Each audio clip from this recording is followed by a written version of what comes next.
ಬಿಸಿ ಇದ್ರು ಭಯಂಕರ ಸ್ಟ್ರಿಕ್ಟ್. ನಾವು ಯಾವಾಗಲೂ ಬೈತಾ ಇರ್ತೀವಿ ನಾವು. ಅಂದರೆ ಅವ್ರು ಏನು ಫುಡ್ ಹಾಳಾಗೋಗ್ಲಿ, ಅವ್ರಿಗೆ ಏನು ಬೇರೆ ಅಭ್ಯಾಸಗಳು ಇಲ್ಲ ಲೈಫಲ್ಲಿ. ನಾವು ಒಂದ್ಸಿನ ಯಾರಿಗೂ ಏನು ಬಿಡೋದು ಇಲ್ಲ ಆ ಥರ ಅವರು.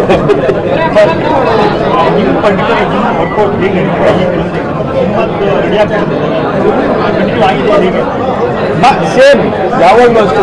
ಲಾಂಗ್ ಟರ್ಮ್ ನಾವು ಯಾವಾಗಲೂ ಲಾಂಗ್ ಟರ್ಮ್ ಯೋಚಿಸ್ತೀವಿ. ಸೊ ಲಾಂಗ್ ಟರ್ಮ್ ಪ್ಲಾನ್ ಇಟ್ಟಾಗ ಯಾವುದು ನಿಮಗೆ ಡ್ರಾಸ್ಟಿಕ್ ಆಗಲ್ಲ. ಹೆಲ್ದಿಯಾಗಿ ಆರಾಮಾಗಿ ಊಟ ಮಾಡ್ಕೊಂಡು ಸ್ಲೋ ಆಗಿ ಮಾಡ್ಕೋಬೇಕು. ಸೇಮ್ ಸರ್, ಶೂಟಿಂಗ್ ಇದ್ರೂ ನಾವು ಬೆಳಗ್ಗೆ ಬೇಗ ಇರ್ತೀವಿ. ಬೇಗ ಎದ್ದು ವರ್ಕೌಟ್ ಮಾಡಲೇಬೇಕು. ಶೂಟಿಂಗ್ ಇದ್ದಾಗಲೂ ಶೂಟಿಂಗ್ ಇದೆ ಅಂತ ನಾವು ರಿಲ್ಯಾಕ್ಸ್ ಆಗೋಕ್ಕಾಗಲ್ಲ. ಸ್ಕ್ರೀನ್ ಮೇಲೆ ಕಾಣಿಸ್ಬೇಕಲ್ಲ ನೀಟಾಗಿ. ಸೊ ವರ್ಕೌಟ್ ಮಾಡ್ತಾನೆ ಇರಬೇಕು.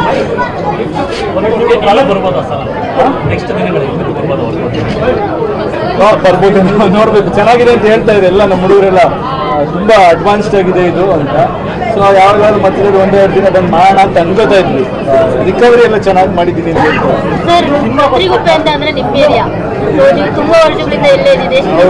ಇಲ್ಲ, ಈಗ ನಮ್ಮ ಮನೆ ಇಲ್ಲೇ ಮನೆ ಇದೆಯಲ್ಲ. ಸೊ ಇಲ್ಲಿ ಮನೆ ಇದೆ, ತಂಗಿ ಇಲ್ಲೇ ಹತ್ರದಲ್ಲಿದ್ದಾರೆ. ಈ ಏರಿಯಾ ಎಲ್ಲ ನನಗೆ ತುಂಬ ಎಷ್ಟೋ ವರ್ಷ ಆಗಿತ್ತು ಬಂದು, ಬಟ್ ಈ ಏರಿಯಾ ಎಲ್ಲ ನನಗೆ ಚೆನ್ನಾಗಿ ಗೊತ್ತಿರೋದ್ರಿಂದ ಸೊ ಇಲ್ಲೊಂದು ಜಿಮ್ ಆದಂಗೆ ಆಯಿತು.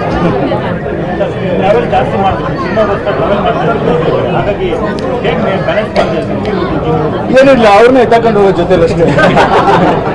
ಸೊ ಅವ್ರ ಫ್ಯಾಮಿಲಿಲು ಅವರು ನಮ್ಮ ಜೊತೆನೆ ನಾವೆಷ್ಟು ದಿನ ದೂರ ಇರ್ತೀವೋ ಅವ್ರನ್ನೆಲ್ಲ ಅಡ್ಜಸ್ಟ್ ಮಾಡ್ಕೋಬೇಕು ಅಷ್ಟೇ. ಶೂಟಿಂಗ್ ಇದ್ದಾಗ ಶೂಟಿಂಗ್ ಶೆಡ್ಯೂಲ್ ಅದರಲ್ಲಿ ಸ್ವಲ್ಪ ಬಿಸಿ ಇರ್ತಾರೆ, ವರ್ಕೌಟ್ ಆಗ್ತಾರೆ. ಸೊ ಶೂಟಿಂಗ್ ಬೇರೆ ಪ್ಲಾನಿಂಗ್ ಎಲ್ಲ ಇರ್ತಾರೆ. ಯಾವ ಥರ ಬ್ಯಾಲೆನ್ಸ್ ಆಗ್ತಾ ಇದೆ ಅಂದ್ರೆ ಇವಾಗ ಹೇಳಿದ್ರೆ ನಿಮ್ಗೆ ಅರ್ಥ ಆಗಲ್ಲ. ಶೂಟಿಂಗ್ ಎಲ್ಲ ಎಷ್ಟು ಬಿಸಿ ಇದೀನಿ ಅದಕ್ಕಿಂತ ಜಾಸ್ತಿ ಬಿಸಿ ಇದ್ದೀನಿ. ಕೆಲಸ ಬೇರೆ ಥರ ನಡೀತಾ ಇದೆ. ಸೊ ಅದರಿಂದ ನನಗೇನು ಫ್ರೀಯಾಗಿ ಕೂತಿದ್ದೀನಿ ಅಂತೂ ಇಲ್ಲ. ಕೆಲಸ ಫ್ರೀ ಇದೆ, ಮನೆಗೆ ಫ್ಯಾಮಿಲಿ ಜೊತೆ.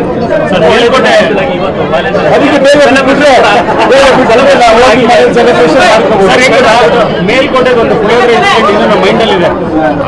ಎಲೆಕ್ಷನ್ ಕ್ಯಾಂಪೇನ್ ಟೈಮಲ್ಲಿ ಅವ್ರು ಬೇಡ ಅಂದಿದ್ದು ನೀವು ತಿಂದಿಲ್ಲ. ಈಗಲೂ ಅದೇ ಥರ ಸ್ಟ್ರಿಕ್ಟ್ ಆಗಿರುತ್ತೆ ಅಥವಾ ಒಂದು ಚೀಟ್ ಗೀಟ್ ಆ ಥರದ್ದು ನಡೆಯುತ್ತೆ? ನಾನು ಯಾವುದೇ ವಿಷಯದಲ್ಲೂ ಚೀಟ್ ಮಾಡಲ್ಲ. ಮಾಡ್ತೀವಿ ಅಂತ ಹೇಳ್ಬಿಟ್ಟು ಮಾಡ್ತೀವಿ.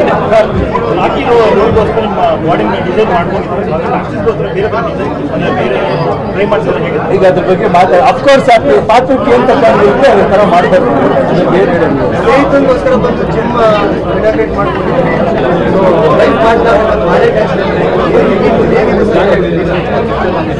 ತುಂಬಾ ಚೆನ್ನಾಗಿತ್ತು. ಬೆಳಗ್ಗೆ ಮಧ್ಯಾಹ್ನ ಎಲ್ಲ ನಾನು ಮಕ್ಕಳ ಜೊತೆ ಸ್ಕೂಲ್ ಹೋಗಿ ಕರ್ಕೊಂಡ್ಬಂದು ಊಟ ಮಾಡಿ ಅದೊಂಥರ ವ್ಯಾಲೆಂಟೈನ್ಸ್ ಡೇ ಸೆಲೆಬ್ರೇಟ್ ಆಯಿತು.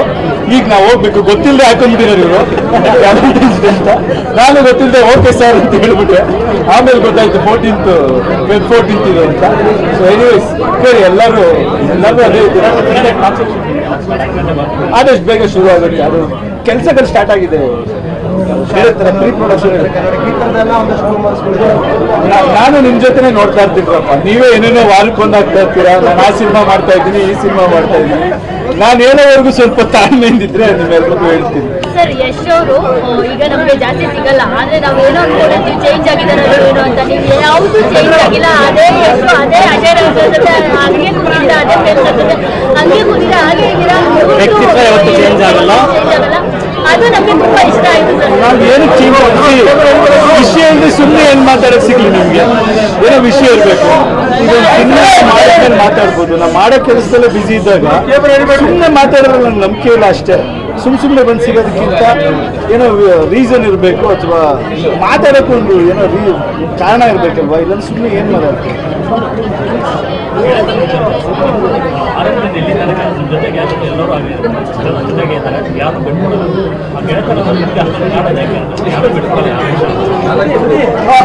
ಐ ಥಿಂಕ್ ಗೆಳೆತನ ಅನ್ನೋದು ಜೊತೆಗೆ ಬೆಳಿಬೇಕು. ಯಾವಾಗ ನಾನು ನಂಬೋದೇನಂದ್ರೆ ಪ್ರೀತಿ ಇರುತ್ತೆ, ಬಟ್ ನಿಮ್ಮ ಜೊತೆಲೇ ಇದ್ದೀರಾ ಅಂದರೆ ಅವರು ಜೊತೆ ಬೆಳೀತಾ ಇರ್ಬೇಕು. ಈಗ ಗೆಳೆತನ ನನ್ನ ಪ್ರಕಾರ ಒಂಥರ ಮ್ಯಾರಥಾನ್ ಓಡೋದು. ಮ್ಯಾರಥಾನಲ್ಲಿ ಓಡ್ತಾ ಇರ್ತೀವಲ್ಲ, ಜೊತೆಲಿ ಓಡೋರು ಇರಬೇಕು. ಅವ್ರು ಸುಸ್ತಾಗ್ಬಿಟ್ಟು ನಿಂತ್ಕೊಂಡ್ಬಿಟ್ರೆ ನಾವು ಎಳ್ಕೊಂಡು ಹೋಗೋಕ್ಕಾಗಲ್ಲ. ಸೊ ಆದ್ರಿಂದ ಜೊತೆಲಿರೋ ಸ್ನೇಹಿತರು ಆವಾಗ ಜೊತೆಲೆ ಓಡೋ ಥರ ಆಗ್ತಾ ಇದ್ರೆ ಶಕ್ತಿಯಿಂದ ಅವರು ನಿಂತ್ಕೊಂಡ್ರೆ ನಾವೆಲ್ಲ ಖುಷಿಯಾಗಿ ಓಡ್ತಾ ಇರ್ಬೋದು, ಓಡ್ತಾ ಮಾತಾಡ್ಕೊಂಡು ಹೋಗ್ಬೋದು. ಇಲ್ಲಾಂದ್ರೆ ಎಲ್ಲರೂ ಒತ್ಕೊಂಡು ಹೋಗೋದು ಕಷ್ಟ ಆಗುತ್ತೆ. ಆಮೇಲೆ ಬಿಟ್ಬಿಟ್ರು ಮುಂದೆ ಹೋಗ್ಬಿಟ್ರು ಅಂತಾರೆ. ಪ್ರಾಬ್ಲಮ್ ಅದಲ್ಲ, ಓಡಕ್ಕೆ ಅವ್ರಿಗೂ ಜೊತೆಲಿರಬೇಕು. ಸೊ ಎಲ್ಲರ ಜೊತೆಲಿ ಬೆಳೆದಾಗ ಖುಷಿ ಅಷ್ಟೇ. ಸರ್, ಈಗಿನ ಕನ್ನಡ ಇಂಡಸ್ಟ್ರಿ ಬಗ್ಗೆ ಹೇಳೋದಾದ್ರೆ, ಬೆಳವಣಿಗೆ ಬಗ್ಗೆ ಹೇಳೋದಾದ್ರೆ ಏನು ಹೇಳ್ತೀರಿ? ಎಸ್ ಸರ್ ಸಿನಿಮಾ ಬೇಕೇ ಬೇಕು ಅಂತ ಅಂತಿದ್ದಾರೆ ಥಿಯೇಟರ್ನವರು ಎಲ್ಲರೂ ಕೂಡ. ನಾವು ಹೌದಮ್ಮ, ನಾನು ನೋಡ್ತಾ ಇರ್ತೀನಿ. ಸತ್ಯ ಏನು ಗೊತ್ತಾ, ಎಷ್ಟೊಬ್ಬರಿಂದ ಕನ್ನಡ ಚಿತ್ರರಂಗ ಅಲ್ಲ, ಕನ್ನಡ ಚಿತ್ರರಂಗಕ್ಕೆ ನಾನೊಂದು ಯಾವುದೋ ಒಂದು ಭಾಗದಲ್ಲಿ ಅಥವಾ ಯಾವುದೋ ಒಂದು ರೀತಿ ನನ್ನ ಕೆಲಸ ಮಾಡ್ಬೋದು. ನನ್ನ ಸೇವೆ ಏನು ಕನ್ನಡ ಚಿತ್ರರಂಗಕ್ಕೆ ಅಂತ ಯೋಚನೆ ಮಾಡಿದ್ರೆ, ಇಷ್ಟೆಲ್ಲ ಜನ ನಮಗೆ ಕೊಟ್ಟಾಗ ಹೊರಗಡೆ ಬೇರೆ ಭಾಷೆ ಅಥವಾ ಬೇರೆ ಜಾಗಗಳಲ್ಲಿ ನಮ್ಮ ಭಾಷೆ ನಮ್ಮ ಚಿತ್ರರಂಗನ ಹೇಗೆ ನೋಡ್ತಾ ಇದ್ರು, ಇವತ್ತು ಹೇಗೆ ನೋಡೋಂಗಾಗಿದೆ. ಮುಂದೆ ಈಗ ಇಡೀ ಭಾರತ ದೇಶದ ಜನ ನಮಗೆ ಕೊಟ್ಟಿರೋ ಶಕ್ತಿಯಿಂದ ನಾವು ಏನು ಮಾಡ್ಬೋದು, ಇದನ್ನು ನಾನು ಯೋಚಿಸಬಲ್ಲೆ. ಆ ಯೋಚಿಸ್ಬೇಕಾದ್ರೆ ಒಂದಷ್ಟು ಕೆಲಸ ಆಯ್ಕೆ ಮಾಡ್ಕೋಬೋದು, ನಾವು ಯಾವ ಥರ ಮಾಡ್ಬೋದು ಅಂತ. ಈಗ ಇಲ್ಲಿ ಇಂಟರ್ನಲ್ ಏನಾಗ್ತಿರುತ್ತೆ ಅದಕ್ಕೆ ತಕ್ಕಂಗೆ ಬೆಳ್ಕೋಬೇಕು. ನೀವು ಯಾವಾಗ ಹೊಸ ಪ್ರತಿಭೆಗಳು ಬರ್ತಾರೆ ಅವ್ರಿಗೆ ಪ್ರೋತ್ಸಾಹ ಕೊಡದೆ ಇರೋ 2-3 ಜನಕ್ಕೆ ನೀವು ಇಲ್ಲ ಅವರು ಮತ್ತೆ ಮತ್ತೆ ಮಾಡಿ ಅಂತ ಹೇಳೋದು, ಮಾಡಿದ್ಮೇಲೆ ಕ್ವಾಲಿಟಿ ಇಲ್ಲ ಅಂತ ಹೇಳೋದು ತಪ್ಪಾಗುತ್ತೆ. ಸೊ ಹೊಸ ಹುಡುಗರಿಗೆ ಹೊಸ ಹೀರೋಗಳಿಗೆ ಇದು ಕೊಡಬೇಕು. ಆ್ಯಂಡ್ ಎಲ್ಲರೂ ಕಷ್ಟಪಡ್ತಾರೆ. ಈಗ ಪ್ರೇಮ ಸಿನಿಮಾ ಮಾಡ್ತಾ ಇರ್ತಾರೆ, ಅಜಯ್ ಸಿನಿಮಾ ಮಾಡ್ತಾ ಇರ್ತಾರೆ. ಸಿನಿಮಾ ಬಂದಾಗ ಅದು ಏನಕ್ಕೆ ಎಫರ್ಟ್ ಆಗ್ತಾ ಇರ್ತಾರೆ, ಎಂಟೈರ್ ಇಂಡಸ್ಟ್ರಿ ಅಂದರೆ ಒಂದು ಚಾನೆಲ್ಗಳಾಗ್ಬೋದು, ರೈಟ್ಸ್ಗಳು ಕೊಟ್ಟು ಸಪೋರ್ಟ್ ಮಾಡೋದಾಗ್ಬೋದು, ಬೈಯಿಂಗ್ ಮಾಡಿ ಅವ್ರಿಗೆ ಬ್ಯಾಕ್ ಮಾಡೋದಾಗ್ಬೋದು. ಒಂದು ಸಿನಿಮಾ ಸೋದ ತಕ್ಷಣ ತಿರುಗದೆ ಹೋಗ್ಬಿಟ್ರೆ ಹೀರೋಗಳು ದಿನ ಹುಟ್ಟಕ್ಕಾಗಲ್ಲಮ್ಮ. ಕಷ್ಟಪಟ್ಟು ತುಂಬ ದಿನ ಇದು ಮಾಡಿ ಬೆಳೆದಿರ್ತಾರೆ. ಸೊ ಇಂಡಸ್ಟ್ರಿ ಸಪೋರ್ಟ್ ಮಾಡಬೇಕಾಗುತ್ತೆ. ಯಾವಾಗಲೂ ಸಿನಿಮಾ ಹಿಟ್ಟೇ ಆಗಲ್ಲ ಅಥವಾ ಫ್ಲಾಪ್ ಆಗ್ಬಿಟ್ಟಾರೆ ಮತ್ತೆ ಹಿಟ್ಟಾಗಲ್ಲ ಅನ್ನೋದೇನಿರಲ್ಲ. ಸೊ ಎಲ್ಲರಿಗೂ ಅಷ್ಟೇ ಇಂಪಾರ್ಟೆನ್ಸ್ ಕೊಡಬೇಕು. ಎಷ್ಟು ಇದೊಂದು ಜವಾಬ್ದಾರಿ ವಹಿಸ್ಕೋಬೋದು. ಸೊ ನಾನೇನೋ ಒಂದು ಬೇರೆ ದಾರಿಗೆ ಹೊರಟಿದ್ದೀನಿ ಅಷ್ಟೇ ಬಿಟ್ಟರೆ ನಾನು ಯಾವತ್ತೂ ರಿಲ್ಯಾಕ್ಸ್ ಆಗೋನಲ್ಲ. ಜನ ಕೊಟ್ಟಿರೋ ಜವಾಬ್ದಾರಿ ನನಗೆ ಗೊತ್ತಿದೆ. ಕನ್ನಡ ಚಿತ್ರರಂಗ ನಾನು ಹೇಳೋದಷ್ಟೇ, ಫಸ್ಟ್ ನೆಗೆಟಿವ್ ಮೈಂಡ್ ಸೆಟಲ್ಲಿ ಇರಬಾರ್ದು. ಯೋಚನೆ ಮಾಡಿ ನೋಡಿ, ಬೇರೆ ಬೇರೆ ಕಾರಣಗಳಾಗಿದೆ. OTT ರೆವಲ್ಯೂಷನ್ ಆಗಿದೆ. ಆಮೇಲೆ ಯಾವಾಗಲೂ ಚಿತ್ರರಂಗ ಹಂಗೆ ಇರುತ್ತೆ, ಒಳ್ಳೇದು ಕೆಟ್ಟದ್ದು ಬರ್ತಾ ಇರುತ್ತೆ ಸೀಸನಲ್ಲಿ. ನೀವು ಡೆವಲಪ್ ಆಗಬೇಕು. ಏನು ಮಾಡ್ತಿದ್ದೀರಾ? ಇಲ್ಲಿ ಡೈರೆಕ್ಟರ್ಸ್ಗಳಿಗೆ ಅಪ್ಗ್ರೇಡ್ ಆಗೋದಕ್ಕೆ ಏನು ಅವಕಾಶ ಕೊಡ್ತಿದ್ದೀರಾ?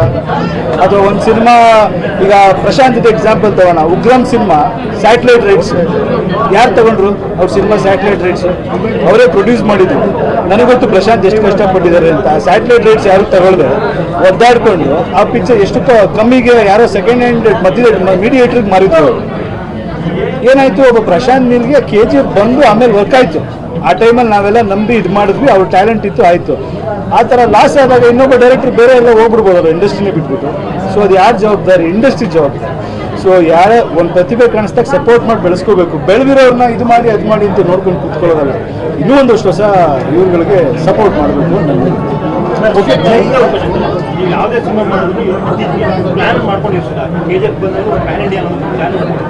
ಈ ಟಾಕ್ಸಿಕ್ ಮಾಡಿದಾಗ ಈ ಪ್ಲಾನ್ ಓಡ್ತಾರೆ ಪ್ಲಾನ್ ಮಾಡ್ಕೊಂಡಿದ್ರೆ ಹೇಗೆ ನಿಮ್ಗೇನು ಅನ್ಸುತ್ತೆ? ಏನು ಮಾಡಬೇಕು? ನೋಡೋಣ, ಹಂಗಾರೆ ಮಾಡೋಣ. ಓಕೆ, ಶಾರುಖ್ ಖಾನ್ ಏನೋ ನಿಮ್ಮ ಸಿನಿಮಾ ಬರ್ತಿದ್ದಾರೆ ಅಂತ ನಿಜ ಅನ್ನೋದು ಸುಳ್ಳು ಅದೆಲ್ಲ. ಸುಮ್ಮನೆ ಏನೇನೋ ಆಗ್ತಾ ಇದ್ದಾರೆ. ಏನಿದ್ರು ನಾನು ಹೇಳ್ತೀನಿ, ಡೋಂಟ್ ವರಿ. ಮುಂಬೈ ಮ್ಯಾಕ್ಸಿನ್ ಜೈ ಹನುಮಾನ್ ಸಿನಿಮಾದಲ್ಲಿ ಯಶ್ ಅವರು ಹನುಮಾನ್ ಪಾತ್ರ ಮಾಡ್ತಾವ್ರೆ ಅನ್ನುವಂಥದ್ದು ಸುಳ್ಳು ಬಂದು ನನ್ನ ಎಲ್ಲಾ ತರ ಪಾತ್ರಗಳು ಕೇಳಿದ್ದಾರೆ. ನಾನು SN ಅವ್ರಿಗೂ ಯಾವ್ದು ಗ್ಯಾರಂಟಿ ಇಲ್ಲ. ಸುಮ್ಮನೆ ಅದ್ರ ಬಗ್ಗೆ ನೀವು ಟೈಮ್ ವೇಸ್ಟ್ ಮಾಡ್ಕೊಂಡು. ಸರ್, ಈಗ ಸುಮಲತಾ ಅವರು ಲೋಕಸಭಾ ಎಲೆಕ್ಷನ್ ಅಲ್ಲಿ ನಿಂತ್ಕೊಳ್ತಿದ್ದಾರೆ. ಇದು ಎಲೆಕ್ಷನ್ ಮಾತಾಡ್ಬೇಕಾ?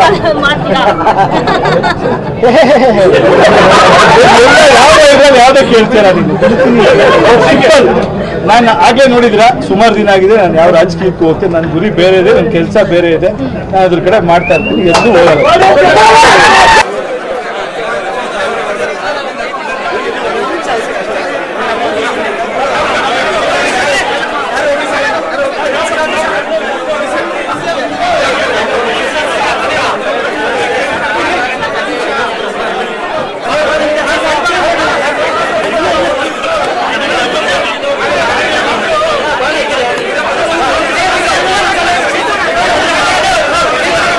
ಅಜಯ್ ಆಗಲೇ ಅದನ್ನೇ ಹೇಳ್ತಿದ್ದೆ ಅಜಯ್ಗೆ, ಈ ಥರ ಕಿಟ್ಟಿ ಅವಾಗವಾಗ ಜಿಮ್ಗಳು ಹೋಟ್ಲ್ಗಳು ಓಪನ್ ಮಾಡ್ತಾನೆ ಇರಬೇಕು. ಅಟ್ಲೀಸ್ಟ್ ಅವಾಗಾದರೂ ನಾವೆಲ್ಲ ಊಟ ಸೇರ್ತಾ ಇರ್ತೀವಿ ಅಂತ. ಸೊ ನೆನಪುಗಳು ತುಂಬ ಇದೆ. ಅದರಲ್ಲಿ ಕಿಟ್ಟಿಗೆ ನಾವು ತುಂಬ ಥ್ಯಾಂಕ್ಸ್ ಹೇಳಬೇಕು. ಸೊ ಆಸ್ ಅ ಫಿಟ್ನೆಸ್ ಗುರು ಎಲ್ಲರಿಗೂ ಯಂಗ್ಸ್ಟರ್ಸ್ಗೆ ತುಂಬ ಫಿಟ್ ಆಗಿರೋದಂಗೆ, ಹೆಲ್ದಿ ಆಗಿರೋದಂಗೆ ಅನ್ನೋದನ್ನು ಪ್ರತಿಯೊಂದು ಜಿಮ್ಗಳು ಓಪನ್ ಮಾಡೋದ್ರ ಮುಖಾಂತರ ಹೇಳ್ಕೊಡ್ತಾರೆ. ಸೊ ಕಿಟ್ಟಿಗೆ ಥ್ಯಾಂಕ್ಸ್ ಹೇಳ್ಬೇಕು. ನಾವು ಫಸ್ಟ್ ಡೇ ಹೇಗೆ ನೋಡಿದಾಗ ಹೆಂಗಿದ್ರು ಇವತ್ತು ಹಾಗೆ ಇದ್ದೀರಾ. ಅದಕ್ಕೆ ಕಾರಣ ಪಾನಿಪುರಿ ಕಿಟಿ ಅವ್ರ ಜಿಮ್ಮೇನೆ ಹೇಗೆ ಅಂತ ನೀವು ನನಗಂತೂ ನಿಮ್ಮ ಮಗಳು ಪಕ್ಕದಲ್ಲೇ ಮಗಳೇನ ಅಂತ ಅನ್ಸಲ್ಲ. ಅಷ್ಟೇ ಹೆಂಗಾಗಿದ್ದೀರಾ ಇವತ್ತಿಗೆ? ನಂದು ಫ್ಯೂಚರ್ ಶಾರ್ಟ್ಲಿ ಹಂಗೆ ಇದೆ. ಅದಕ್ಕೆ ಕೇಳಿದ್ದು ಇಬ್ರು ನಾವು ಫಸ್ಟ್ ಡೇ ನೋಡಿದಾಗ ಹೇಗಿದ್ರು ಹಾಗೆ ಇದ್ದೀರಾ ಇಬ್ರು? ಇಲ್ಲ, ನಮ್ಮ ಲೈಫ್ ಹೆಂಗ ಹೋಗಿದೆ ಅಂದರೆ, ನನ್ನ ಲೈಫಲ್ಲಿ ನಾನು ಈ ರೆಗ್ಯುಲರ್ ಬಟ್ಟೆ ಹಾಕೋದಕ್ಕಿಂತ ನಮ್ಮ ಲೈಫ್ ಅರ್ಧ ಟ್ರ್ಯಾಕ್ ಶೂಟಲ್ಲೇ ಕಳೆದೋಯ್ತು. ಸೊ ನನ್ನ ಮನೇಲಿ ಇವತ್ತು ಬಟ್ಟೆಗಿಂತ ಜಾಸ್ತಿ ಟ್ರ್ಯಾಕ್ ಶೂಟೇ ಇರೋದು. ಆಮೇಲೆ ಮನೆಗಿಂತ ಜಾಸ್ತಿ ನಾನು ಜಿಮ್ಮಲ್ಲೇ ಇರ್ತೀನಿ. ಸೊ ಯಾರೇ ಬಂದು ಫೋನ್ ಇನ್ ಮಾಡಿದ್ರು ಎಲ್ಲಿ ಅಂದರೆ ಜಿಮ್ಮಿಗೆ ಬನ್ನಿಯಪ್ಪ ಅಂತ ಹೇಳಿ ಅರ್ಧ ದಿನ ನಾವು ಫುಲ್ ಜಿಮ್ಮಲ್ಲೇ ಕಳೀತಾ ಇರ್ತೀವಿ. ಆ್ಯಂಡ್ ಈಗ ಹೊಸ ಸೇರ್ಪಡೆ ನನ್ನ ಮಗಳು ಸಹ ಜಿಮ್ಮಿಗೆ ಜಾಯ್ನ್ ಆಗಿದ್ದಾರೆ. ಸೊ ಎಂಟೈರ್ ಫ್ಯಾಮಿಲಿ ಆಲ್ಮೋಸ್ಟ್ ಜಿಮ್ಮಲ್ಲೇ ಇರ್ತೀವಿ. ಈಗಿನ ಯಂಗ್ ಜನರೇಷನ್ಗೆ ಪ್ಯಾಕ್ಸ್ ಮಾಡ್ಕೊಳ್ಳೋದಕ್ಕೆ ತುಂಬಾ ಬೇರೆ ಬೇರೆ ರೀತಿಯಾದಂಥ ಮಾರ್ಗ ಅನುಸರಿಸ್ತಾರೆ. ಅಂಥವ್ರಿಗೆ ಏನಾದ್ರು ಕಿವಿ ಮಾತು ಹೇಳ್ತೀರಾ? ಸರ್ ಪ್ಯಾಕ್ಸ್ ಅಂದರೆ ಪ್ಯಾಕ್ಸ್ ಬಂದು ನಮ್ಗೆ ವರ್ಕೌಟ್ ಮಾಡೋದಕ್ಕಿಂತ ಜಾಸ್ತಿ packs are made by kitchen ಅಂತ ನಾನು ಹೇಳೋದಕ್ಕೆ ಇಷ್ಟಪಡ್ತೀನಿ. ಅದು ಯಾವತ್ತು ನಾವು ಎಷ್ಟು ಡಯಟಲ್ಲಿ ಇರ್ತೀವಿ, ಎಷ್ಟು ಫಾಸ್ಟಿಂಗಲ್ಲಿ ಇರ್ತೀವಿ, ಯಾವ ರೀತಿ ಡಿಸಿಪ್ಲಿನ್ ಲೈಫನ್ನು ನಾವು ಅನುಸರಿಸ್ತೀವಿ, ಅದ್ರ ಮೇಲೆ ಪ್ಯಾಕ್ಸ್ ಡಿಪೆಂಡ್ ಆಗುತ್ತೆ. ಆಮೇಲೆ ಅದನ್ನು ಯಾವಾಗಲೂ ಮೇಂಟೈನ್ ಮಾಡೋದು ತುಂಬ ಕಷ್ಟ. ಸೊ ಹಾಗಾಗಿ ನಾವೆಲ್ಲ ಏನು ಮಾಡ್ತೀವಿ, ಯಾವುದೋ ಸಿನಿಮಾಗೆ ಪ್ರಿಪೇರ್ ಆಗಬೇಕಂದ್ರೆ ಅದಕ್ಕೊಂದು 3-4 ತಿಂಗಳು ಮುಂಚೆನೇ ನಾವು ಬೇರೆ ಡಯಟು, ಬೇರೆ ವರ್ಕೌಟ್ ಎಲ್ಲನೂ ಸ್ಟಾರ್ಟ್ ಮಾಡ್ತೀವಿ. ಆ ಸಿನಿಮಾ ಶೂಟಿಂಗ್ ಆಗೋ ಟೈಮಿಗೆ ಕರೆಕ್ಟಾಗಿ ಆ ಮಸಲ್ ಫಾರ್ಮ್ ಆಗಿರುತ್ತೆ. ಅಲ್ಲಿ ನಾವು ಪ್ಯಾಕ್ಸ್ನ ತೋರಿಸೋದಕ್ಕೆ ಚೆನ್ನಾಗಿರುತ್ತೆ.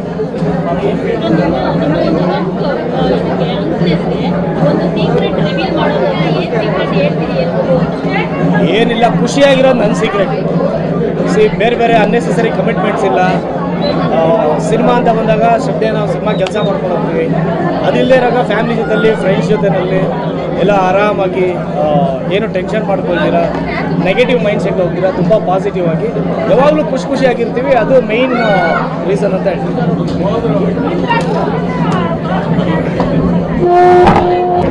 Workout is a part of discipline. ಲೈಫ್ನಲ್ಲಿ ಕೆಲವೊಂದು ಶಿಸ್ತುಗಳಿರುತ್ತಲ್ಲ, ಅದರಲ್ಲಿ ಇದು ಒಂದು ತುಂಬ ಮುಖ್ಯವಾದಂಥ ಭಾಗ ಇದು. ಅಂದರೆ ನಾವು ನಮ್ಮ ಲೈಫ್ ಸ್ಟೈಲ್ನಲ್ಲಿ ಯಾವಾಗ ಮಲಗ್ತೀವಿ, ಏನು ಊಟ ಮಾಡ್ತೀವಿ, ಎಷ್ಟು ವರ್ಕೌಟ್ ಮಾಡ್ತೀವಿ, ಇದ್ರ ಜೊತೆಗೆ ನಮ್ಮ ಬಳಗ, ನಮ್ಮ ಫ್ಯಾಮಿಲಿ, ಪ್ರೇಮ್ ಅವ್ರು ಹೇಳಿದ್ರಲ್ಲ, ನಮ್ಮ ಅಟ್ಮಾಸ್ಫಿಯರ್ ತುಂಬ ಖುಷಿಯಾಗಿರಬೇಕು, ಒಳ್ಳೆ ಅಟ್ಮಾಸ್ಫಿಯರ್ ಇರಬೇಕು. So that is the reason ನಮ್ಮ ಫಿಟ್ನೆಸ್ಸಿಗೆ. ಸೊ ಅದರಲ್ಲಿ ಒಂದು ಮುಖ್ಯವಾದಂಥ ಅಂಗ ವರ್ಕೌಟ್. ಖುಷಿಯಾಗಿದ್ದು ತಿಂದ್ಕೊಂಡು ಒಳ್ಳೆ ಫ್ಯಾಮಿಲಿ ಇದ್ದು ಜೊತೆಗೆ ಒಳ್ಳೆ ವರ್ಕೌಟ್ ಮಾಡ್ತಾಯಿದ್ರೆ ನೀವು ನಮ್ಮ ಥರ ಇರ್ತೀರ. ಅಜಯ್ ಸರ್, ನೀವು ಪ್ರೇಮ್ ಸರ್, ಯಶ್ ಅವರು ಸಿಕ್ಕಾಗ ಒಂದು ವಾರ್ಮ್ತ್ ಫೀಲಿಂಗ್ ಇರುತ್ತೆ. ಹಳೆ ದಿನಗಳು ನೆನಪಾಗುತ್ತೆ ಈ ಸಂದರ್ಭದಲ್ಲಿ? ಅಲ್ಲ, ನಾವು ಸಿಗ್ತಾ ಇರ್ತೀವಿ. ನಾನು ಆಗಲೇ ಹೇಳಿದ್ನಲ್ಲ, ವ್ಯಕ್ತಿತ್ವಗಳು ಯಾರ್ದು ಬದಲಾಗಿಲ್ಲ. ಈಗ ನಮ್ಮ ಸ್ನೇಹಿತ ನಾವು ನೋಡ್ತೀವಲ್ಲ, ಎಷ್ಟು ಬೆಳೆದಿರೋ ರೀತಿ, ಆಮೇಲೆ ಒಂದು ಒಳ್ಳೆ ಮಾತಾಡಿದ್ರು, ಏನು ಒಂದು ಮ್ಯಾರಥಾನ್ ಥರ ಎಲ್ಲರೂ ಓಡಬೇಕು. ಸೊ ಇವಾಗ ನಮ್ಮ ಸ್ನೇಹಿತ ಆ ಮಟ್ಟಕ್ಕೆ ಬೆಳೆದಾಗ ಖಂಡಿತ ಅವನು ನಮ್ಮ inspiration.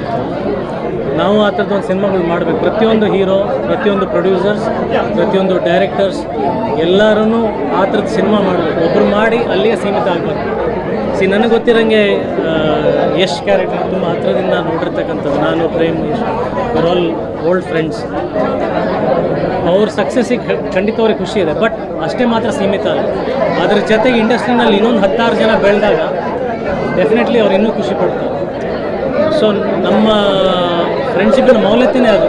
V have to give some contribution to the industry ನಮ್ಗೆ ಏನು ಕೊಡ್ತಾನೆ ಅನ್ನೋದಕ್ಕಿಂತ ನಾವು ಇಂಡಸ್ಟ್ರಿ ನಾವು ಕಾಂಟ್ರಿಬ್ಯೂಟ್ ಮಾಡ್ತಾ ಹೋಗ್ಬೋದು. ಸೊ ಅದು ನೋಡಿದಾಗ ರಿಮೆಂಬರೆನ್ಸ್ ಅಂದರೆ ಹಳೆಯ ದಿನ ಅನ್ನೋದಕ್ಕಿಂತ we get inspired by each other. ನಾನು ಪ್ರೇಮ್ ಅವ್ರು ನೋಡಿದೆ, ಪ್ರೇಮ್ ನನಗಿಂತ ಸೀನಿಯರ್.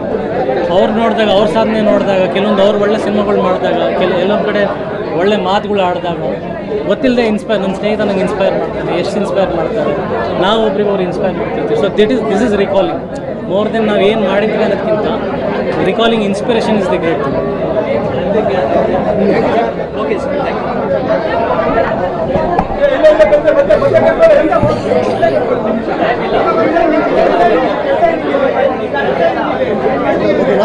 ಬಂದರೆ ಯಶ್ ಸರ್ ಕೂಡ ಹೇಳ್ತಾರೆ ವರ್ಕೌಟ್ ಹೇಗೆ ಮಾಡಬೇಕು, ಡಯಟ್ ಹೇಗೆ ಮಾಡಬೇಕು ಅಂತ. ಅಜಯ್ ಸರ್ ಕೂಡ ಹೇಳ್ಕೊಡ್ತಿರ್ತಾರೆ. ಪ್ರೇಮ್ ಸರ್ ಅಂತೂ ಯೂಶಲಿ ಅವ್ರದ್ದು ಒಂದು ಚಾರ್ಟ್ ಇರುತ್ತೆ. ಪ್ರತಿದಿನ ಯಾವ್ಯಾವ ಥರ ವೇರಿಯೇಷನ್ಸ್ ಮಾಡಬೇಕು ಅಂತ ಹೇಳ್ಕೊಡ್ತಾರೆ. ಆ್ಯಂಡ್ ಒಂದು ಪ್ರಾಬ್ಲಮ್ ಏನಂದರೆ ಕಿಟ್ಟು ಸರ್ ಜಿಮ್ದು ಒಂದ್ಸಲ ಆ ಜಿಮ್ಗೆ ಹೋದರೆ ಬೇರೆ ಯಾವ ಜಿಮ್ಗೂ ಜಾಯ್ನ್ ಆಗೋದಕ್ಕಾಗಲ್ಲ ನಿಮಗೆ. ನನಗೇನಕ್ಕೆ ಹೇಳ್ತಿದ್ದೀನಿ ಮಾತಂದರೆ ನನಗೆ ಎಕ್ಸ್ಪೀರಿಯನ್ಸ್ ಆಗಿದೆ, ಮನೆ ಶಿಫ್ಟ್ ಆಗಿಬಿಟ್ಟಿದೆ. ನನಗೀಗ ಹತ್ತಿರದಲ್ಲಿ ಯಾವ ಜಿಮ್ಮು ಇಷ್ಟ ಆಗಿಲ್ಲ, ಅದಂದ್ರೆ ಅಡಿಕ್ಷನ್ ಆ ಪ್ಲೇಸು ಆ್ಯಂಡ್ ಒಂದು ಪಾಸಿಟಿವ್ ಎನರ್ಜಿ ತುಂಬಿರುತ್ತೆ. ಯಾಕಂದರೆ ಇದು ಬರೀ ಬಿಸ್ನೆಸ್ ಅಲ್ಲ ಅವ್ರು ಮಾಡೋದು, ಅವ್ರ ಪರ್ಸನಲ್ ಕೇರ್ ತೊಗೋತಾರೆ ಪ್ರತಿಯೊಬ್ಬರು. ಬರೀ ಆ್ಯಕ್ಟ್ರಿಗಷ್ಟೇ ಅಲ್ಲ, ಯಾರೇ ಮೆಂಬರ್ ಬರಲಿ, ಆ್ಯಕ್ಟರ್ ಬರಲಿ, ಸೆಲೆಬ್ರಿಟಿ ಇರಲಿ, ಎಲ್ಲರೂ ಒಂದೇ ಥರ ನೋಡ್ತಾರೆ ಆ್ಯಂಡ್ ಒಂದು ಎಕ್ಸ್ಟ್ರಾ ಕೇರ್ ತೊಗೋತಾರೆ. ಇನ್ನೊಂದೇನೆಂದರೆ ಜಿಮ್ಮಲ್ಲಿ ಹೈಜೀನ್, ನೀಟ್ನೆಸ್, ಕ್ಲೀನ್ಲಿನೆಸ್ ತುಂಬ ಚೆನ್ನಾಗಿರುತ್ತೆ. ಸೊ ಅದೊಂದು ನನಗೆ ಕಿಟ್ಟಿ ಸರ್ ಬರೀ ಟ್ರೈನಿಂಗ್ ಬಗ್ಗೆ ಅಷ್ಟೇ ಅಲ್ಲ, ಒಂದು ಡಿಸಿಪ್ಲಿನು, ಪಂಚಾಲಿಟಿ ಬಗ್ಗೆ ತುಂಬಾ ಹೇಳ್ತಿರ್ತಾರೆ. ಆ್ಯಂಡ್ ನನಗೆ ಯೂಶಲಿ ನಮಗೆಲ್ಲ ಗುರುಗಳು ಸಿಗೋದು ಕಷ್ಟ, ಅಂಥದ್ರಲ್ಲಿ ಎಷ್ಟೋ ಗುರುಗಳು ಸಿಕ್ಕಿದ್ದಾರೆ ಒಂದು ಜಿಮ್ಮಲ್ಲಿ. ಯಾವಾಗಲೂ ಥ್ಯಾಂಕ್ಫುಲ್ ಆಗಿರ್ತೀನಿ. ಸರ್ ನೆನ್ನೆಯಿಂದನೇ ಫೋನ್ ಮಾಡ್ತಿದ್ರು ಬರಬೇಕು, ಲಾಸ್ಟ್ ಟೈಮ್ ನಾನು ಮಿಸ್ ಮಾಡಿದ್ದೆ, ಬರೋಕ್ಕಾಗಿರಲಿಲ್ಲ ಹೋಟೆಲ್ ಓಪನಿಂಗಿಗೆ. And thank you Kitty sir and Prem sir, Ajay sir, Yash sir, ಎಲ್ರಿಗೂ ಥ್ಯಾಂಕ್ಸ್. ಆ್ಯಂಡ್ ಅಮೃತ ಅವ್ರು ಕೂಡ ಎಲ್ಲ ಒಟ್ಟಿಗೆ ವರ್ಕೌಟ್ ಮಾಡ್ತೀವಿ ಜಿಮ್ಮಲ್ಲಿ. ಸೊ ಇದು ಎಲ್ಲರಿಗೂ ಈ ಜಿಮ್ಗೆ ಒಳ್ಳೇದಾಗಬೇಕು, ಇನ್ನೊಂದಷ್ಟು ಬ್ರಾಂಚ್ಗಳು ಓಪನ್ ಆಗಲಿ ಆ್ಯಂಡ್ ನಾವೆಲ್ಲ ಬಂದು ಮತ್ತೆ ಓಪನ್ ಮಾಡೋ ಥರ ಆಗಲಿ, ಕಿಟ್ಟಿ ಸರ್ ಜಾಸ್ತಿ ಒಳ್ಳೇದಾಗಲಿ. Thank you. ಹೋಗ್ಬೇಕು. ಹಾಗೆ ಅಲ್ಲಿರುವಂಥ ಟ್ರೈನರ್ಸ್ ಚೇತನ್ ಅಣ್ಣ ಆಗಿರ್ಬೋದು ಆ್ಯಂಡ್ ಅಪ್ಪಾಜಿ ಸರ್. ಸೊ ನಾನು ಹೋಗಿದ್ದ 1 ಮಂತಲ್ಲೇ ಫುಲ್ಲು ಪ್ರೊಫೆಷ್ನಲ್ ರೀತಿ ಮಾಡಿಸಿದ್ದು ಅವ್ರುಗಳು. ಸೊ ಫಸ್ಟ್ ಹೋದಾಗ ನಾನು ಏನು ಮಾಡ್ತೀನಿ ಅಂದರೆ ಸ್ವಲ್ಪ ಲೇಸಿನೆಸ್ ಇರುತ್ತೆ ಸ್ಟಾರ್ಟಿಂಗಲ್ಲಿ, ಬಟ್ ಅದನ್ನು ಅವ್ರು ಬಿಡಲ್ಲ. ದಿನ ವೇಟ್ಸ್ ಇನ್ಕ್ರೀಸ್ ಮಾಡೋದಾಗಿರ್ಬೋದು, ಅದನ್ನು ಅವರು ಆ್ಯಕ್ಚುಲಿ ಕ್ರೆಡಿಟ್ಸ್ ಎಲ್ಲ ಅವ್ರಿಗೆ ಹೋಗಬೇಕು. ಅಷ್ಟು ಡೆಡಿಕೇಟೆಡಾಗಿ ಹೋಗ್ತೀನಿ ಅಂದರೆ ಅವ್ರುಗಳ ಕಾರಣ. ಆ್ಯಂಡ್ ಅಲ್ಲಿರುವಂಥ ಎನ್ವೈರ್ಮೆಂಟ್ ಮುಖ್ಯ ಆಗುತ್ತೆ. ಸೊ ಆ ಕ್ರೆಡಿಟ್ಸ್ ಎಲ್ಲ ಕಿಟ್ಟಿ ಸರ್ ಜಿಮ್ಗೆ ಕಿಟ್ಟಿ ಸರ್. ಇನ್ನೊಂದು ಬಹುತೇಕ ಜಾಸ್ತಿ ಫುಡ್ಡಿ ಇರ್ತಾರೆ, ಬಟ್ ಅವ್ರ ಹೆಸರಲ್ಲಿ ಫುಡ್ ಕೂಡ ಅವ್ರ ಹತ್ರ ವರ್ಕೌಟ್ ಮಾಡೋರು ಯಾರಿಗೂ ತಿನ್ನಕ್ಕೆ ಬಿಡಲ್ಲ ಅಂತ. ಹೌದು, ನಾವು ಚಿಕ್ಕವರಿಂದ ನೋಡ್ಕೊ ಬಂದಿದ್ದೀವಲ್ಲ. ಇನ್ನೊಂದೇನಂದ್ರೆ ಅಪ್ಪನ ಥರ ಮಕ್ಕಳು. ಅಪ್ಪ ಎಷ್ಟು ಸ್ಟ್ರಿಕ್ಟ್ ಅಂದರೆ ಅಷ್ಟು ಸ್ಟ್ರಿಕ್ಟಾಗಿ ಮಾಡ್ತಾರೆ. ರೆಗ್ಯುಲರ್ ತಪ್ಸೋದೇ ಇಲ್ಲ, ಇದುವರೆಗೂ ಒಂದು ದಿವಸನೂ ವರ್ಕೌಟ್ ತಪ್ಸಲ್ಲ. ಏನಾದರೂ ಆಚೆ ಹೋದರೆ ಅಷ್ಟೇ ಅದೇ ಸ್ಟ್ರಿಕ್ಟಾಗಿ ಬಂದು ಮಾಡ್ತಾರೆ. ಅದೇ ಥರ ಮಕ್ಕಳು ನನಗೆ ಭಾರಿ ಇಷ್ಟ. ನಾನು ಪ್ರೇಮ್ ಸರ್ಗೆ ಹೇಳ್ತಾ ಇರ್ತೀನಿ, ನಿಮ್ದೇನು ಅಚೀವ್ಮೆಂಟು ಅಂದರೆ ಮಕ್ಕಳು ಈ ಥರ ಅಚೀವ್ ಮಾಡ್ತಾ ಇರೋದು ನಿಮ್ದು ಅಚೀವ್ಮೆಂಟು ಅಂತ ನಾನು ಅವರಿಗೆ ತುಂಬ ಸರಿ ನಾನು ಹೇಳ್ತೀನಿ.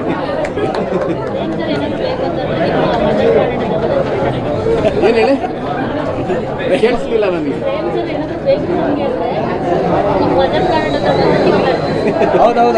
ಹೌದು care of muscle plan, we are all ಯಾವ ಪ್ಲಾನೆಟ್ಗಳು ಇರ್ತವೆ ಎಲ್ಲ ಹುಡುಗರ್ಗು ನೋಡಿದ್ರೆ ಇದು 6ನೇ ಜಿಮ್ ಇದು. ಇದಕ್ಕೆ ಇಲ್ಲಾಗಕ್ಕೆ ಕಾರಣ ಸುರೇಶ್ ಇದ್ದಾರೆ, ಅವ್ರ ಥ್ರೂ ನಮ್ಮ ಗುರುಗಳು ಮಲ್ಲೇಶ್ ಸರ್ ಇದ್ದಾರೆ, ಅವ್ರ ಥ್ರೂ ಸ್ಟಾರ್ಟ್ ಆಗಿದ್ದು. ವೆಂಕಟ್ ಸರ್ ಅಂತ ಇವ್ರದೇ ಬಿಲ್ಡಿಂಗು, ಇವರೇ ನಮ್ಮ ಹತ್ರ ಫ್ರಾಂಚೈಸಿ ತೊಗೊಂಡಿರೋದು. ಸೊ ಇವ್ರು ಡೆಡಿಕೇಟ್ ಹೆಂಗಿದೆ ಅಂತ ಹೇಳಿದ್ರೆ ಒಂದು ಪಿನ್ನು ಸಹ ಅವರೇ ತಗೊಂಡು ಮಾಡಿರೋವಂಥದ್ದು. ಅಂದರೆ 100% ಅವರೇ ಡೆಡಿಕೇಟ್ ಆಗಿ ನಾನು ಎಲ್ಲ ಏನು ನಾನು ಡಿಸೈನ್ ಕೊಟ್ಟಿದ್ದೆ ಅದನ್ನೆಲ್ಲ ನಿಂತು ಮಾಡಿಸಿ ಇಷ್ಟು ಚೆನ್ನಾಗಿ ಬಂದಿದೆ ಅಂದರೆ ಅವ್ರಿಗೆ ಕ್ರೆಡಿಟ್ ಹೋಗಬೇಕು, ವೆಂಕಟ್ ಸರ್ಗೆ. ಮತ್ತು ಇಲ್ಲಿ ಸ್ಪೆಷಾಲಿಟಿ ಏನಂತ ಹೇಳಿದ್ರೆ ಇಲ್ಲಿ ವರ್ಲ್ಡಲ್ಲಿ ಟಾಪ್ ಎಂಡ್ ಎಕ್ವಿಪ್ಮೆಂಟ್ಸ್ ಹಾಕಿದ್ದೀವಿ, ಆಮರ್ ಸ್ಟ್ರೆಂತ್ ಅಂತ. ಸೊ ಎಲ್ಲ ಪ್ರೊಫೆಷ್ನಲ್ ಬಾಡಿ ಬಿಲ್ಡರ್ಸ್ ಎಲ್ಲ ಅದರಲ್ಲೇ ಮಾಡೋದು. ಜೊತೆಗೆ ಇಲ್ಲಿ ಬಾಡಿ ಬಿಲ್ಡಿಂಗು ಫಿಟ್ನೆಸ್ ಅನ್ನೋದಕ್ಕಿಂತ ರಿಹ್ಯಾಬಿಲೇಷನ್ ಜಾಸ್ತಿ ಇರುತ್ತೆ. ಏನಂದರೆ ರಿಲ್ಯಾಕ್ಸೇಷನ್ದು, ಮಸಲ್ ಟಿಶ್ಯೂ ಟೇರ್ ಆಗಿದ್ದರೆ, ಇಲ್ಲಾಂದರೆ ಏನಾದರೂ ಇಂಜುರೀಸ್ ಆಗಿದ್ದರೆ ಅದಕ್ಕೆ ಪ್ರಿವೆನ್ಷನ್ ಮಾಡೋ ಅಂಥದ್ದು. ಮತ್ತು ಐಸ್ ಬಾತ್ ಇದೆ, ಸೋನಾ ಇದೆ, ಸ್ಟೀಮ್ ಬಾತ್ ಇದೆ. ಕೆಲವರು ಆಫೀಸ್ಗೆ ಹೋಗ್ತಾರೆ ಮತ್ತು ಕೆಲಸಕ್ಕೆಲ್ಲ ಹೋಗಬೇಕು, ಆ ಥರ ಏನಾದರೂ ಇತ್ತು ಅಂದರೆ ಇಲ್ಲೇ ಪ್ರಾವಿಷನ್ ಇದೆ, ಇಲ್ಲೇ ಶವರ್ ತೊಗೊಂಡು ಸ್ಟೀಮ್ ತೊಗೊಂಡು ಹೋಗ್ಬೋದು. ಮತ್ತು ಡಯಟ್ ಫುಡ್ಡು ಇಲ್ಲೇ ಸಿಗುತ್ತೆ. ಅವ್ರಿಗೆ ಯಾವ ಥರ ಟ್ರೈನರ್ಸ್ ಡಯಟ್ ಫುಡ್ ಕೊಟ್ಟಿರ್ತಾರೆ ಅದೇ ಥರ ಮೇಕ್ ಮಾಡಿ ಕೊಡ್ತಾರೆ. ಸೊ ಆಲ್ಮೋಸ್ಟ್ ಒಂಥರ ಮನೆ ಥರ ಮಾಡ್ಕೊಂಡಿದ್ದೀವಿ. ಎಲ್ಲ ಥರ ಸಿಕ್ಕಿ ವರ್ಕೌಟ್ ಜೊತೆಗೆ ಎಲ್ಲ ಸರಿ ಆಗಬೇಕು ಆ ಥರ ಮಾಡ್ಕೊಂಡಿದ್ದೀವಿ. ಕಡೆ ಹೋಟೆಲ್ ಬಿಸ್ನೆಸ್ ಮಾಡ್ಕೊಂಡು ಅಲ್ಲಿ ಫುಡ್ ಹಾಕ್ತಿದ್ದೀವಿ, ಜಿಮ್ ಮಾಡ್ಕೊಂಡು ಡಯಟ್ ಮಾಡಿ ಅಂತ ಹೇಗೆ ಬ್ಯಾಲೆನ್ಸ್ ಮಾಡ್ಕೊಂಡು ಹೇಗೆ? ಅಲ್ಲ ಇವಾಗ ಏನಂದ್ರೆ ಇವ್ರು ಹೋಟ್ಲಿಗೆ ಹೋದ್ರೂ ನಮಗೆ ಡಯಟ್ ಫುಡ್ಡೇ ಕೊಡೋದು. ಬೇರೆ ಕಸ್ಟಮರ್ಸ್ಗೆ ಕೇಳಿದ ಫುಡ್ ಕೊಡ್ತಾರೆ, ನಾವು ಹೋದ್ರೆ ಡಯಟ್ ಫುಡ್ಡೇ ಕೊಡೋದು.